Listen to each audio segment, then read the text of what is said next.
Welcome, dear thrill seekers and the curious, to the realm where the ordinary meets the eerie. Gather around as we tell you this next creepy tale.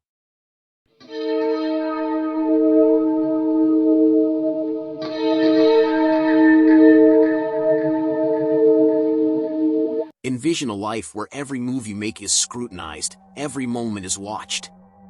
An eerie sensation of being perpetually stalked, with the unsettling realization that an insidious presence lurks ever so close. Trust wanes as you grapple with the knowledge that someone, somewhere, possesses unfathomable access to your most intimate moments. They have breached your fortress of privacy, and it all unfolds through the very conduit meant to connect you with the world, your cell phone. This harrowing nightmare became an agonizing reality for 3 families in the tranquil town of Fircrest, Washington, back in 2007. A chilling saga of cyber intrusion, harassment, and relentless torment unfurled, forever casting its ominous shadow over the Kuykendall family, alongside their neighbors, Darcy Price and Andrea McKay. Picture the ordeal's inception in February of that year. For 16-year-old Courtney Kuykendall, it all began with her phone sending eerie text messages to her friends, messages she had never authored. But that was just the tip of the iceberg, a mere preamble to the horrors that would unfold. Soon, the families were inundated with ominous calls, mercilessly disrupting their peace at all hours. A sinister, scratchy voice on the other end spat out threats of violence, hatred, and even death. A villainous entity lurked in the shadows, marked only by the cryptic moniker restricted, as it ominously displayed on their caller IDs. These were no empty threats. The tormentor exhibited an uncanny knowledge of their daily lives, from mundane details like their attire to intricate specifics such as their daily routines and even the security system codes. Information so intimate, it bespoke an unwholesome proximity, a proximity that chilled them to their core. On one particularly disturbing occasion, as a family member sliced limes in the kitchen, an ominous call revealed their stalker's unsettling preference: "I prefer lemons." Their phones, once benign communication devices, began to take on a life of their own. They would inexplicably spring to life, ringtones would morph unbidden, and voicemails would replay recordings of their private conversations. On one particularly unsettling occasion, the Kuykendall family was played a recording of a discussion they had had with a local police detective, an unnerving admonition to steer clear of the law. The harassment showed no mercy, escalating into a relentless barrage of fear and anxiety. Despite their desperate attempts to escape the torment by changing phones and creating new accounts, twice, the implacable caller always managed to worm their way back in. As the emotional terrorism intensified, the perpetrators grew bolder. The beleaguered families found themselves powerless to stem the rising tide of malevolence. Months passed with the case in the hands of bewildered police investigators, who seemed no closer to cracking the puzzle. Sprint spokesman Matt Sullivan expressed the company's bafflement, stating, "We are unaware of any technology that would allow the activity that's being reported here." Doubts began to creep in. Could these apparent victims have concocted an elaborate, chilling hoax? The 2 other families ensnared in this web of fear, Darcy Price and Andrea McKay, shared close ties with the Kuykendall family. Strikingly, every attempt by authorities to trace this nefarious activity circled back to the victims' own phones, a disconcerting revelation that persisted even when the devices were switched off.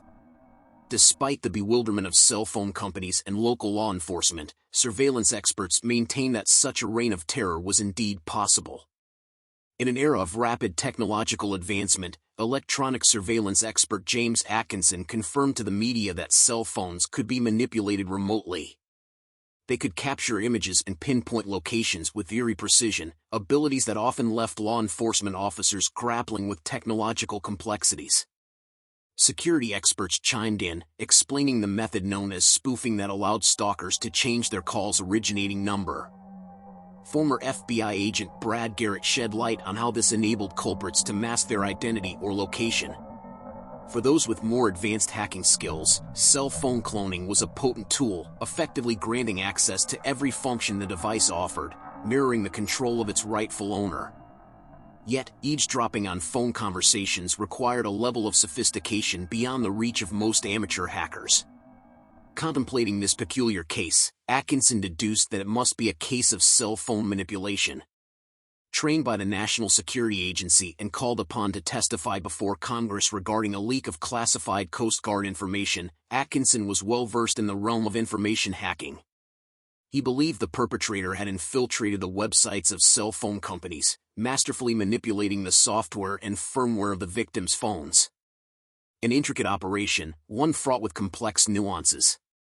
While hacking phones remained a complex endeavor, experts admitted that even an enthusiastic novice could sow chaos. Fueled by the desire for recognition, many amateur hackers ventured into the realm of infiltrating computers and cell phones. However, if this was merely an act of bullying, the perpetrator had transgressed several severe laws, including federal wiretapping statutes. Most of the harassment and threats centered around teenage Courtney Kuykendall. But even after her family confiscated her phone, the torment persisted, leaving authorities to grapple with a disconcerting question: was this a horrifying case of cyberbullying gone horribly awry? A survey conducted by online safety group WiredSafety.org suggested that the most common technology-related threat faced by children emanated not from cunning predators but from their own peers, often masked behind a veil of anonymity. Law enforcement postulated that if an outsider was indeed responsible for this reign of terror, the likely culprit was a tech-savvy teenage boy. In an era where even children wielded considerable technological prowess, ensuring one's safety became an ever more daunting task. In the aftermath of the tumult, Garrett recommended several preventive measures, frequently changing one's phone password, investing in wireless security software, and, in the event of a phone hack, involving the police immediately, procuring a new phone, and alerting the cell phone provider. As for the Kuykendall case, now nearly 15 years old, it remains a mystery shrouded in darkness. No suspect was ever apprehended, and once the media's gaze drifted away, the case faded into obscurity. There were no follow-ups, no arrests, and no individuals of interest.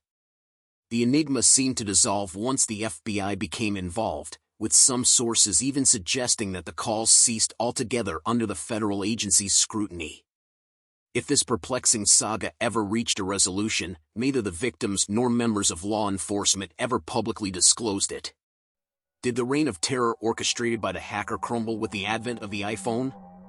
Did they retreat when the stakes grew too high? Or was this an elaborate ploy to garner attention and notoriety?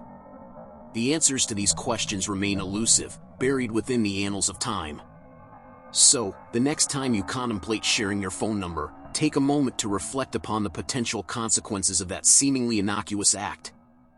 As yet another creepy tale comes to an end, I want to extend my gratitude to all you brave souls who joined us.